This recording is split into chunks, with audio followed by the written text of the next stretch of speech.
الحمد لله رب العالمين۔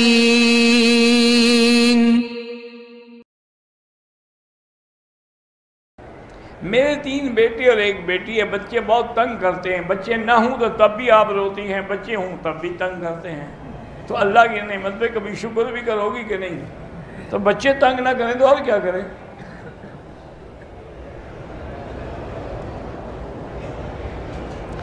ایک لڑکی عالمہ کا رشتہ ایک مفتی سے ہو رہا ہے، لڑکی راضی نہیں ہے، والدین راضی ہیں بالکل نہیں۔ لڑکی کی رضامندی والدین کو لینی چاہیے۔ زندگی لڑکی نے گزارنی ہے، والدین نے تو نہیں گزارنی۔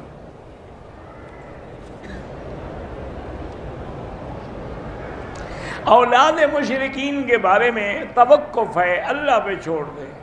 بعض کہتے ہیں کہ بچے ہیں وہ ان کو اللہ جنت دیں گے، باپ کہتے ہیں کہ اولاد اپنے ماں باپ کے پاس ہوگی، لیکن نہیں، انشاءاللہ بہرحال جو معصوم فوت ہو گئے اللہ ان کو جنت دے گا۔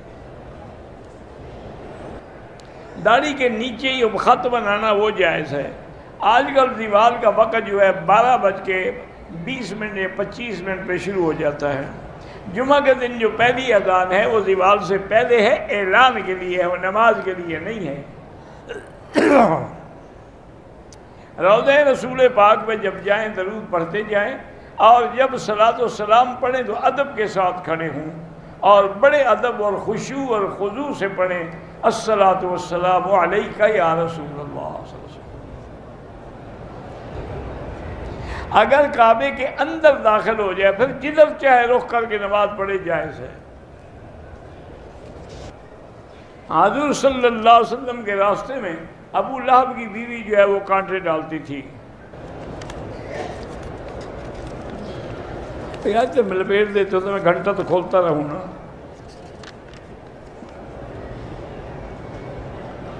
محترم خان غلام فوت ہو گئے، اللہ مغفرت فرمائے۔ اگر کسی نے حرام طریقے سے مال کمایا اب وہ مسجد میں لگائے، بالکل ناجائز ہے۔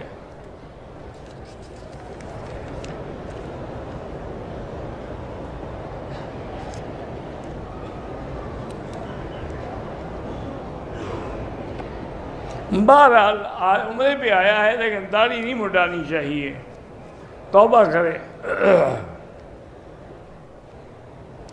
ماموں سے اپنی ماں کا حصہ لے سکتے ہیں؟ بالکل لے سکتے ہیں۔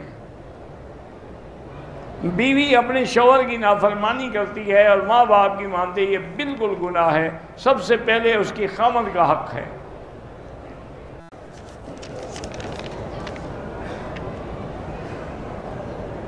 بہرحال کام نہیں ہو رہا تو زیادہ سے زیادہ استغفار پڑھو۔